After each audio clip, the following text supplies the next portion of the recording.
आधा बरस है नाज़रीन, मैं आसिफ अली और आप देख रहे हैं रूबी उर्दू न्यूज़। सबसे पहले नजर डालेंगे अहम खबरों पर। रियासत तेलंगाना और आंध्र प्रदेश में 13 मई को रायदही के पेश नज़र 11 मई की शाम 6 बजे इंतखाबी मुहिम का अख्तिताम। रायदही के लिए तमाम तर इंतजामात मुकम्मल। अवाम बिला खौफ अपने रायदही से इस्तेफादा करें, चीफ इलेक्टोरल ऑफिसर ने की अपील।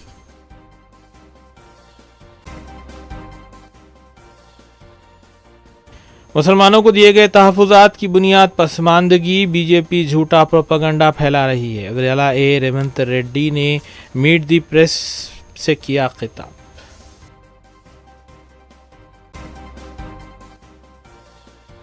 इलाकाई जमातों का मरकज़ में तश्कील पाने वाली हुकूमत में होगा अहम किरदार, सदर BRS KCR ने की दोबारा पेश क़ियासी।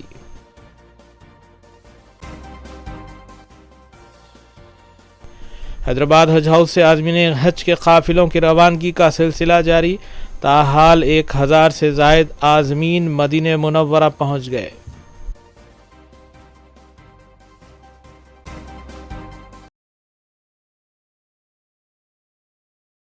देखते हैं खबरों की तफसील।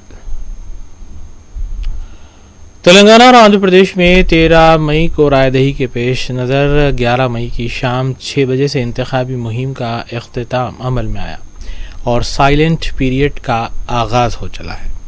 इलेक्शन कमीशन के मुताबिक इस दौरान किसी भी सियासी पार्टी को इंतखाबी मुहिम की इजाज़त नहीं है और आवाम को समझने और सोचने के लिए मज़कूरा वक्त दिया जाता है। स्टेट चीफ इलेक्टोरल ऑफिसर विकास राज ने मीडिया से बात करते हुए बताया कि इंतखाबी मुहिम का वक्त 6 बजे शाम तक मुख्तस किया गया, जबकि रायदही के लिए तमाम तर इंतजामात मुकम्मल कर लिए गए हैं। उन्होंने बताया कि रियासत भर में ताहाल 320 करोड़ रुपए नकद रकम जब्त की गई है, जो कि गैर कानूनी तौर पर मुंतकिल की जा रही थी। उन्होंने भी बताया कि रियासत भर में 3 करोड़ 31 लाख वोटर्स अपने हक़ के रायदही का इस्तेमाल करेंगे, जबकि 625 उम्मीदवार 17 लोकसभा हलकों के लिए इंतखाबी अमली मैदान में हैं। विकास राज ने अवाम से अपील की कि अपने हक़ के रायदही से ज़रूर इस्तिफ़ादा करें। దీంతో సహా ఈరోజు రాత్రి రేపు రాత్రి very important from the point of view of monitoring the movement of the various inducement related material, cash undochu, liquor undochu, all those things. Andukane entire machinery, flying squads undochu, of course police teams on unnai, vere enforcement departments వాళ్ళ teams kuda field lo unnai, వాళ్ళు kuda continuous ga ratri దీని మీద నిఘా పెట్టుకోవాలి. Especially గ్రామాల్లో weaker section ఏరియాస్లో vulnerable ఏరియాస్లో they have to continuously have a watch. Obviously loud speakers are not permitted. All కళ్యాణ్ మండపాలు, marriage halls, community halls, wherever జనరల్గా ఈ ఎలక్షన్ క్యాంపెయినింగ్ కోసం బయట వాళ్ళు వచ్చి కొంత ఉంటారు. So they are not suppose to be there. So they are expected to leave by 4 o'clock and 6 o'clock respectively. మా ఫ్లయింగ్ స్క్వాడ్స్ మిగతా అన్ని పోలీస్ వాళ్ళు కూడా చెప్పాము, ఇట్లాంటి అన్ని ప్లేసెస్, లాడ్జెస్, గెస్ట్ హౌసెస్ అన్నిటికీ ట్రాక్ చేసుకోవాలి. అక్కడ ఎవరు ఉన్నారు చూసుకోవాలి, ఎందుకు ఉన్నారు చూసుకోవాలి. So nobody from outside is suppose to be there. Border ఏరియాలో చెక్ పోస్ట్స్ ఇంకా కొంత అలర్ట్నెస్లో ఉంటుంది, so that no material is found crossing from this side to that side. Especially lorries, commercial goods vehicles will be checked for movement of this type of illicit things for use in election or to disturb the election. Coming to deployment, ఫైనల్గా మనకు 160 companies of central forces వస్తున్నాయి, almost వచ్చేసినాయి. నిన్న మొన్న they have all come. ఇంకా ఒక 20,000 personal neighbouring states నుంచి home guards అట్లాంటి కొంతమంది వచ్చారు. उधर तेलंगाना रेवंत रेड्डी ने कहा है कि मुसलमानों को दिए गए तहफ़्फ़ुज़ात पसमानदगी की बुनियाद पर है, न कि मज़हब की बुनियाद पर। उन्होंने मीडिया से बात करते हुए कहा कि बीजेपी झूठा प्रोपेगेंडा कर रही है, जबकि मुसलमानों को रियासत में दिए जाने वाले तहफ़्फ़ुज़ात सिर्फ़ और सिर्फ पसमानदगी की बुनियाद पर और सचर कमेटी की रिपोर्ट पर दिए गए हैं। नाज़रीन, इस अहम खबर के साथ दीगर खबरों पर तफसीली नज़र डालेंगे। और तेलंगाना रेवंत रेड्डी ने प्रेस क्लब में मुनक़िदा मीट दी प्रेस को मुखातिब किया और कहा कि कांग्रेस हुकूमत ने मुसलमानों को 4% तहफ़्फ़ुज़ात मज़हब के नाम पर नहीं दिए, बल्कि उनकी पसमानदगी और सचर कमेटी की सिफारिशात पर दिए गए। रेवंत रेड्डी ने वज़ीर-ए-आज़म हिंद नरेंद्र मोदी को बड़ा भाई कहने की भी वजाहत की और कहा कि मुल्क के तमाम वज़ीर आला मुल्क के वज़ीर-ए-आज़म के बड़े भाई होते हैं और बड़े भाई रियासतों की तरक्की के लिए छोटे भाइयों से ताउन भी करते हैं। यही वजह है कि उन्होंने मेट्रो रेल की तोसी मूसी प्रोजेक्ट के कामों को तकमील करने की गरज से वज़ीर-ए-आज़म को बड़ा भाई कहा है। उन्होंने दावा किया कि बीजेपी को जनूबी हिंदुस्तान की रियासतों में 50 भी नशिस्तें हासिल नहीं होगी। कर्नाटक में कांग्रेस 28 के मुंजिमला 15 पर और तेलंगाना में 17 के मुंजिमला 14 पर जीत हासिल करेगी, जबकि बीजेपी इसी तरह तमिलनाडु और केरला में एक भी नशिस्त हासिल नहीं करेगी। इस मौके पर सनशीन प्रेस अकेडमी श्रीनिवास रेड्डी के अलावा दीगर भी मौजूद थे।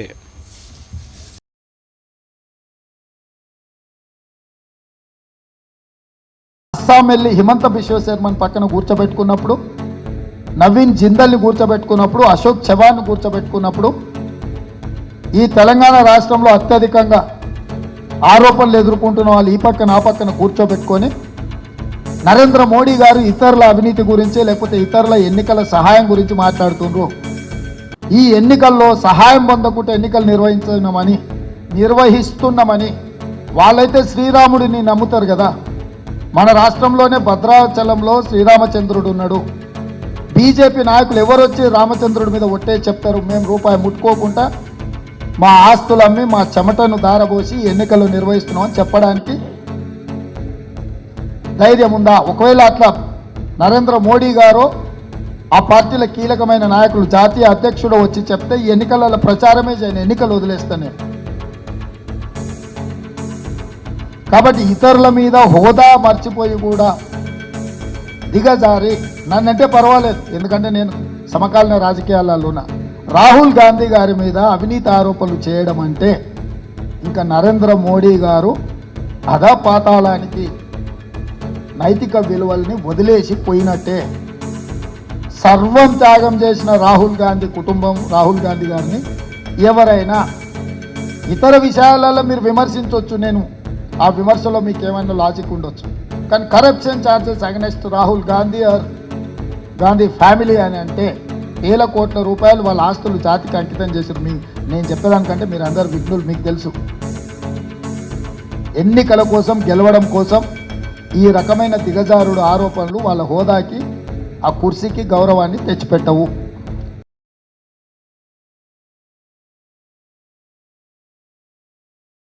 सदर बीआरएस के साबिक़ वज़ीर-ए-आला के चंद्रशेखर राव ने तेलंगाना भवन में मीडिया कॉन्फ्रेंस को मुखातिब किया और कहा कि पार्लिमानी इंतखाबात के नताइज में बीआरएस तेलंगाना में 12 था 14 नशिस्तों पर कामयाबी हासिल करेगी और बीजेपी एक भी नशिस्त हासिल नहीं करेगी।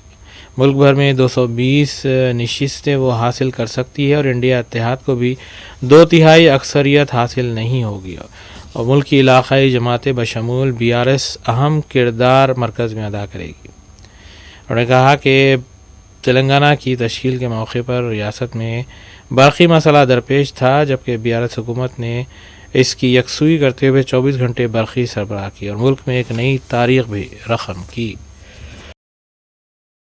అద్భుతమైన విజయాన్ని మేము సాధించినాం తప్ప అటువంటి ఆ పత్రాలు విడుదల చేసి అవి అన్ని తప్పుడు అంకెలు, తప్పుడు లెక్కలు వాటితో చేసి వాళ్ళు కాలయాపన చేసుకొని భంగపడ్డారు తప్ప ఏం చేయలేదు. అట్లనే ఈ ప్రభుత్వం ఏర్పడక ముందు చాలా చక్కగా నడుస్తున్నటువంటి అనేక వ్యవస్థలు ఎప్పుడైనా ఉంటాయి. మీకు నేను మంచి ఉదాహరణ చెప్తాను. నేనే స్వయంగా మీరందరూ కూడా సాక్షులు, దానికి మీరే పేపర్లలో కూడా రాశారు. నేను సీఎం అయిన తర్వాత రివ్యూ చేస్తూ ఉంటే హెల్త్ డిపార్ట్మెంట్ వాళ్ళు వచ్చినారు. వాళ్ళు వస్తే అన్ని కార్యక్రమాలు చెప్తూ ఆరోగ్యశ్రీ గురించి నాకు వాళ్ళు చెప్పినారు. చెప్తే దాని వివరాలు కూడా చెప్పినారు. ఎవరు ప్రారంభించినారు, ఎవరు ముఖ్యమంత్రి ఉన్నప్పుడు ప్రారంభించినారు, ఎట్లా జరుగుతుంది ఆ కార్యక్రమం అని చెప్పినారు. నేను వాళ్ళని ఒకటే మాట్లాడినా, ఇది రాజశేఖర్ రెడ్డి గారు ముఖ్యమంత్రిగా ఉండే టైంలో కాంగ్రెస్ ప్రభుత్వం ప్రారంభించినటువంటి పథకం, ఇది బాగా జరుగుతుంది సార్, ప్రజలకు ఉపయోగం ఉంది అని చెప్పినారు. నేను ఒకటే క్వశ్చన్ అడిగిన వాళ్ళను, మీకు ఇంకా దీన్ని ఇంప్రూవ్ చేయాలంటే ఈ పథకాన్ని ఇంకా షార్పెన్ చేసి ఇంకా ఇందులో లేని జబ్బులు కూడా కలిపి తీసుకొని పోవాలంటే మీకు ఎంత అడిషనల్ మనీ అవసరం, ఆ డబ్బు తీసుకోండి, కార్యక్రమం పేరు కూడా మార్చొద్దు, అట్లే పెట్టమని చెప్పినాం. అట్లనే ఎడ్యుకేషన్ డిపార్ట్మెంట్ నేను రివ్యూ చేస్తూ ఉంటే సీఎం అయిన తర్వాత వాళ్ళు చెప్పినారు, అన్ని కార్యక్రమాలు చెప్తూ ఫీజు రియంబర్స్మెంట్ గురించి చెప్పినారు. ఫీజు రియంబర్స్మెంట్ సార్ ఇది రాజశేఖర రెడ్డి గారు ప్రారంభించారు, వారి టైంలో మంచి కార్యక్రమం సార్, బాగా జరుగుతుంది, కాకపోతే కొన్ని అవకతవకలున్నాయి, వాటిని సరిదిద్దాలి, ఇప్పుడు నిలిపేసి అవకతవకలు సరిదిద్ది ముందుకు పోదామని అడిగినారు. నేను స్పష్టంగా చెప్పిన, నిలిపొద్దు, విద్యార్థులకు ఇబ్బందులు వస్తాయి, సర్టిఫికెట్లు ఇవ్వరు, ఇంజనీరింగ్ కాలేజీలు కొన్ని తప్పుడుగా ఉన్నాయంటే వాటిని సరిదిద్దుదాం కోర్స్ ఆఫ్ టైంలో, కానీ ఇప్పటికిప్పుడు మాత్రం దాన్ని నిలిపొద్దండి, మీకు ఇంకేమైనా అడిషనల్ మనీ కావాలంటే కూడా తీసుకోండి కానీ నిలిపొద్దని చెప్పినాం. అంత ఔన్నత్యం ఉండానండి, మినిమం ఉండాలి ఆ కట్టసి, ఆ మర్యాద. ఏ ప్రభుత్వం పెట్టినా కార్యక్రమమే. Government is a continuous process, ఒక రోజుతో అయిపోయేది కాదు. అదే విషయం శాసనసభలో నేను స్వయంగా లేచి రాజశేఖర రెడ్డి గారు తెలంగాణ వ్యతిరేక అయినప్పటికీ కూడా నేను ఎట్లా చెప్పినట్టు ఆయన అప్పటికి చనిపోయి ఉన్నారు కాబట్టి ఆ మహనీయుడు చచ్చి స్వర్గంలో ఉన్నాడు, కానీ మంచి పథకం పెట్టిండు.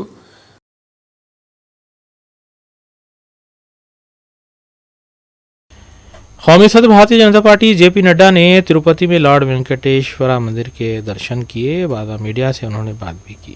उन्होंने कहा कि इंडिया इत्तेहाद पार्लियामानी इंतखाबात के नतायज के बाद बिखर जाएगा, क्योंकि इस इत्तेहाद में 1 दर्जन से ज़ायद क़ायदीन वज़ीर-ए-आज़म के ओहदे पर फायज होने की तमन्ना रखते हैं। उन्होंने कहा कि एनडीए इस बार 400 नशिस्तें हासिल करने के करीब है, क्योंकि अब तक 3 मरहलों में मुख्तलिफ सर्वे के मुताबिक 200 नशिस्तें उसे हासिल होने की बात कही गई है।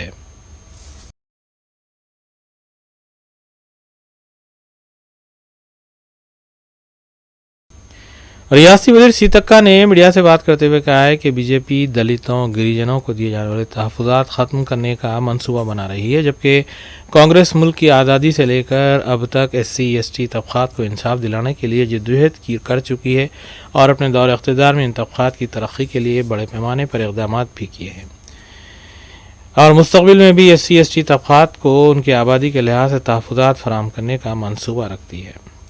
कांग्रेस ने अपने इंतखाबी मंशूर में भी इस अमर को शामिल किया है।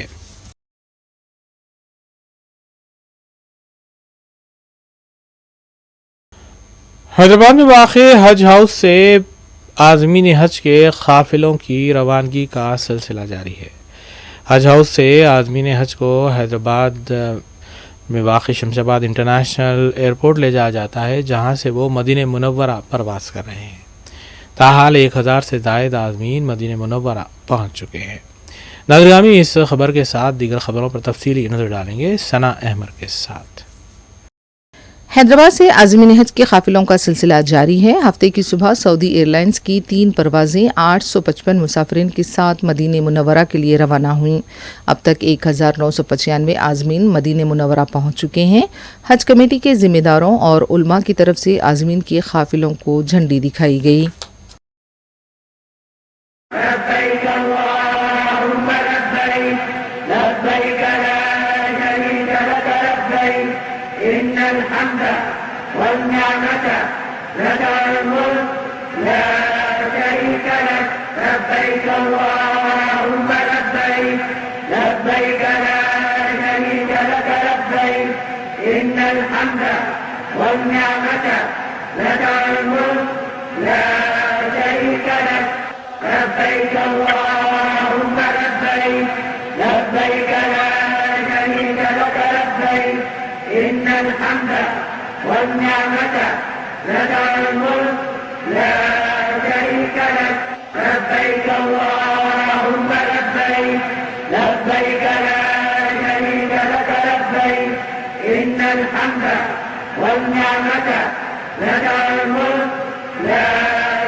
रियासत तेलंगाना और आंध्र प्रदेश में 13 तारीख को वोट डाले जाने वाले हैं।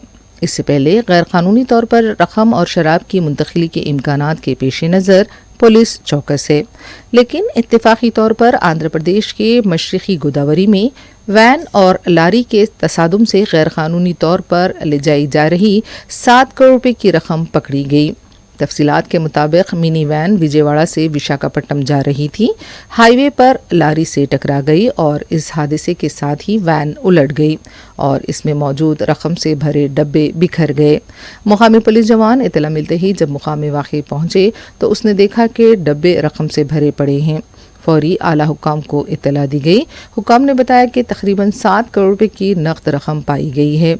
इस हादसे में ड्राइवर जख्मी हुआ है।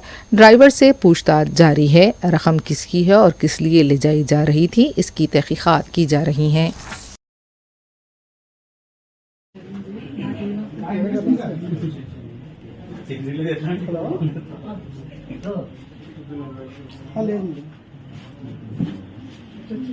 నేను వెళ్తా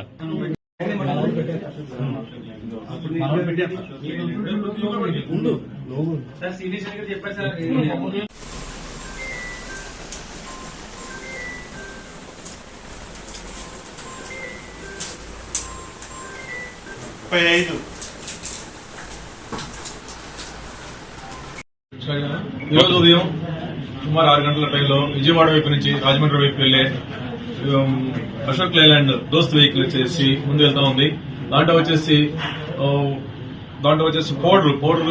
పౌడర్ ప్యాకెట్స్ వచ్చేసి పైన పెట్టి కింద వచ్చేసి 7 బాక్సుల్లో ఒక్కొక్క బాక్స్ లో ₹1 ₹500 నోట్ల కట్టలు పెట్టేసేసారు. 7 బాక్సుల్లో 7 కోట్ల రూపాయల డబ్బులు ఉన్నాయి. ఈ పైన వచ్చేసి మనం ఏదైనా చెక్ చేసినా కానీ తెలియకుండా వచ్చేసి పైన వచ్చేసి ఒక పౌడర్ చుట్టుపక్కల వేసేసి మధ్యలో పెట్టారు బాక్స్ కి డబ్బుల్ని. ఇవి వచ్చేసి వెనకాల నుంచి ఒక లారీ వచ్చేసి స్పీడ్ గా వచ్చేసి ఈ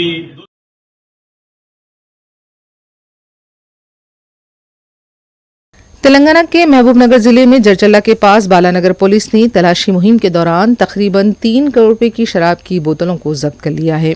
तेलंगाना में भी 13 मई को रायदही होने वाली है। बताया जा रहा है कि ये शराब की बोतलें गोवा से विजयवाड़ा ले जाई जा रही थीं। शराब की बोतलों को खाद की बोरियों में छुपाया गया था। पुलिस इस सिलसिले में तहकीकात कर रही है।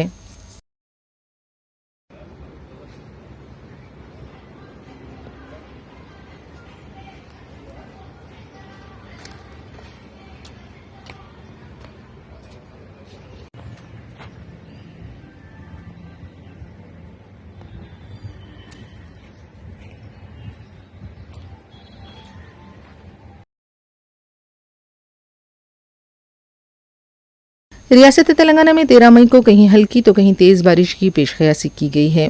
कौमी महकमे मौसमियत की तरफ से इस सिलसिले में बताया गया है कि आदिलाबाद, निर्मल, निज़ामाबाद, जगतियाल, राजाना सिरसिला, करीमनगर, पेद्दापल्ली, वरंगल, हनमकुंडा, जनगांव, सिद्दीपेट, भोनगिर, विखराबाद, संगारेड्डी, मेदक, कामारेड्डी, वनपर्ती, महबूबनगर और इसके आसपास के अजला में बारिश हो सकती है। तेज़ हवाओं के चलने की भी पेशकयासी की गई है।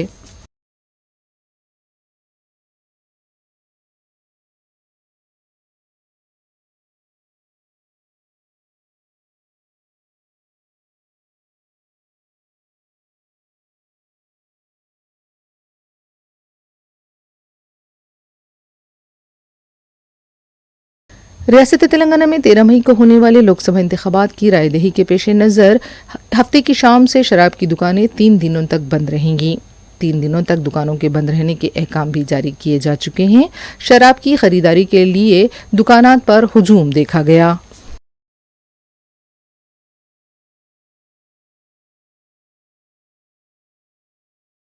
आंध्र प्रदेश में 13 मई को असेंबली और लोकसभा के इंतखाबात एक साथ होने जा रहे हैं। हैदराबाद में मुकीम आंध्राई बाशिंदे वोटिंग के अमल में शिरकत के लिए बड़ी तादाद में अपने आबाई मुकामात को रवाना हो रहे हैं। विजयवाड़ा शाहरा के अलावा रायलसीमा की शाहरा पर गैर मामूली ट्रैफिक जैम देखी जा रही है। हफ्ते की रात से इतवार की रात तक और भी ट्रैफिक में इजाफे का इम्कान है।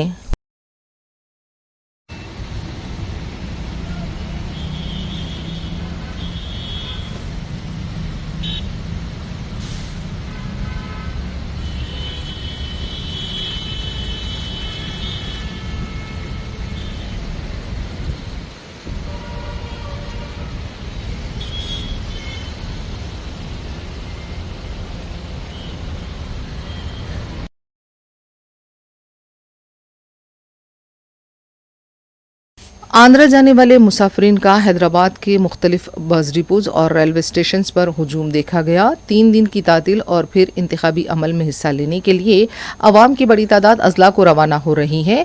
जायद बसें भी चलाई जा रही हैं।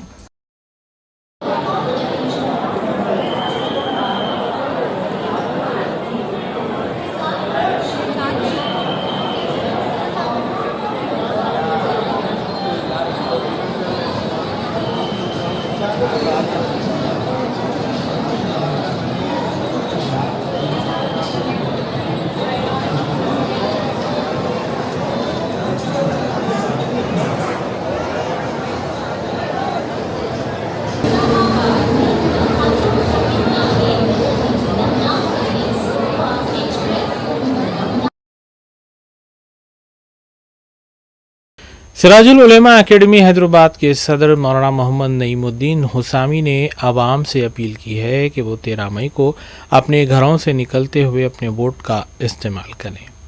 पार्लिमानी इंतखाबात काफ़ी अहम हैं और 13 मई तेलंगाना में लोकसभा इंतखाबात के लिए रायदही मुनक्किद होगी।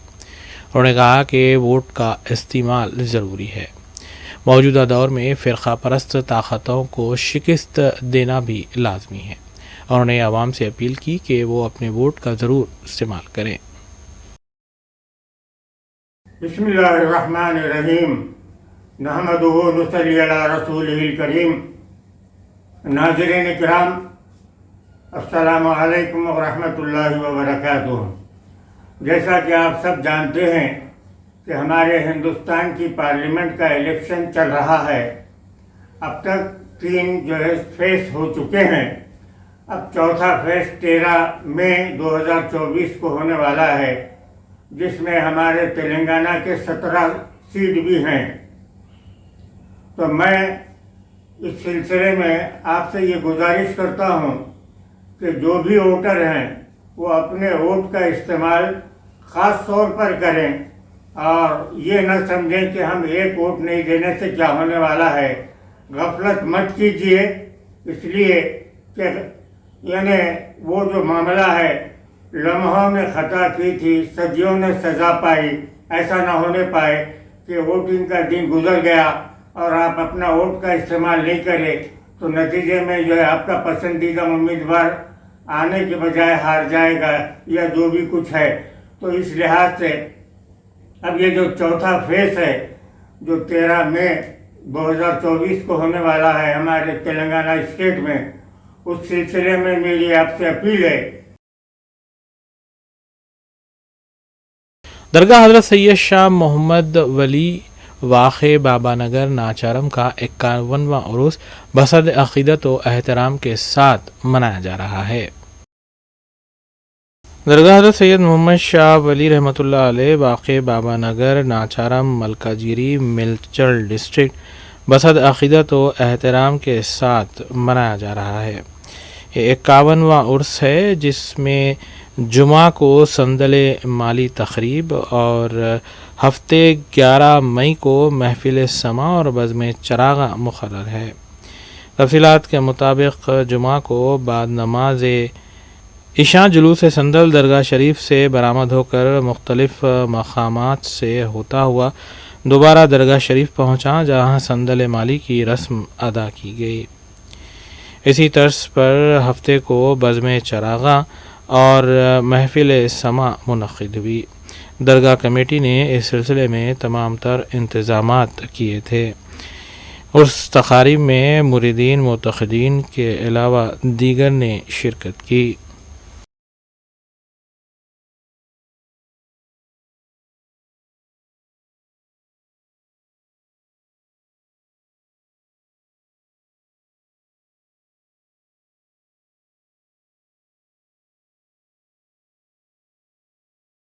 आखिर में देखेंगे सुर्खियां एक बार फिर। रियासत तेलंगाना और आंध्र प्रदेश में 13 मई को रायदही के पेश नज़र 11 मई की शाम 6 बजे इंतखाबी मुहिम का अख्तिताम। रायदही के लिए तमाम तर इंतजामात मुकम्मल। अवाम बिला खौफ अपने रायदही से इस्तेफादा करें, चीफ इलेक्टोरल ऑफिसर ने की अपील।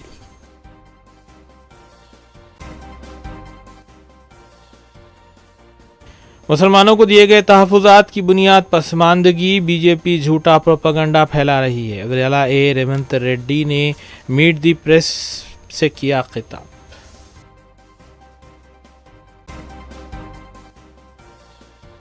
इलाकाई जमातों का मरकज़ में तश्कील पाने वाली हुकूमत में होगा अहम किरदार, सदर BRS के CR ने की दोबारा पेश क़ियासी।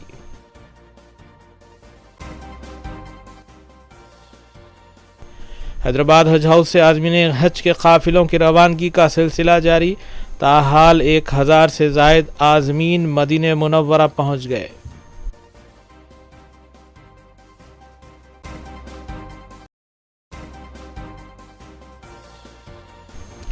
इसी के साथ रूबी उर्दू न्यूज़ यहीं इख्तिताम पज़ीर होती हैं। रियासती, कौमी और बैनुल-अक़वामी ख़बरों के लिए देखते रहिए रूबी न्यूज़। हम इस उम्मीद के साथ आपसे इजाज़त लेंगे कि आपका आने वाला दिन अच्छा होगा। अस्सलाम वालेकुम।